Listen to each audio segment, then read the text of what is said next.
It's tempting to forego a review of the new documentary on the Pope in favor of a litany of the film's laudable quotations from this remarkable man. His words are plain and direct, full of wisdom and not a little humor.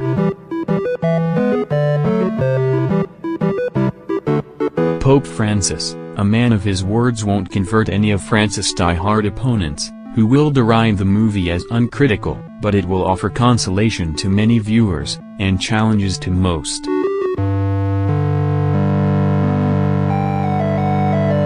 The documentary reports that its subject, the former Archbishop of Buenos Aires, born Jorge Mario Bergoglio, achieved many firsts when elected Pope in 2013. He was the first Pope from the Americas and from the Southern Hemisphere, the first Jesuit Pope, and the first to take his papal name from Saint Francis of Assisi.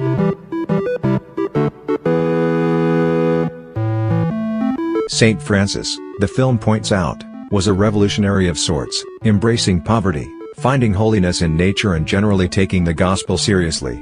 For his part, Pope Francis has rejected some of the privileges of the papacy, spoken frequently of the importance of being good stewards of the earth, urged all who would listen to become a bit poorer, and expressed his desire to see a poor church for the poor.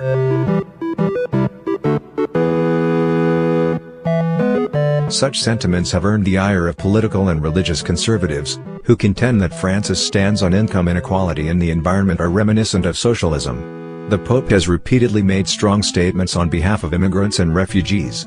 He carries these messages in travels worldwide, to religious audiences, including Jews and Muslims, and non-religious bodies, such as the United Nations and a joint session of the U.S. Congress.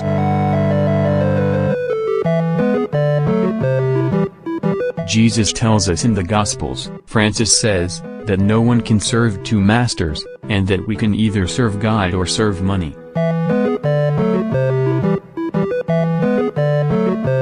And Francis doesn't spare his own church from criticism. Addressing the Roman Curia, a key body of church governance, he pointedly names an assortment maladies that church officials might be prone to, maladies that divide the church from those it's supposed to serve.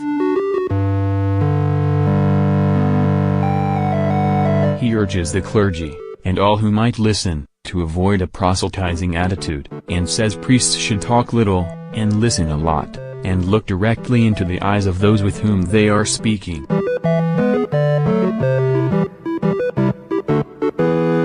Such matters haven't always been among papal concerns. Pope Francis, a man of his word. Directed by Wim Wenders. It's somewhat surprising that the film was directed by Wim Wenders, who came to the cinematic forefront in the 1970s as a part of the new German cinema movement, which included Werner Herzog and R.W. Fassbinder. Wenders' long career, including Kings of the Road, 1976, Wings of Desire, 1987, and Buena Vista Social Club, 1999, wouldn't necessarily indicate an interest in the papacy. The director is clearly an admirer of Francis, both the saint and the Pope, and was able to conduct extensive and exclusive interviews with the pontiff. Wenders' one misstep is using wordless, black-and-white footage he shot recreating important episodes from St. Francis' life, scenes suggestive of melodramatic early silent movies.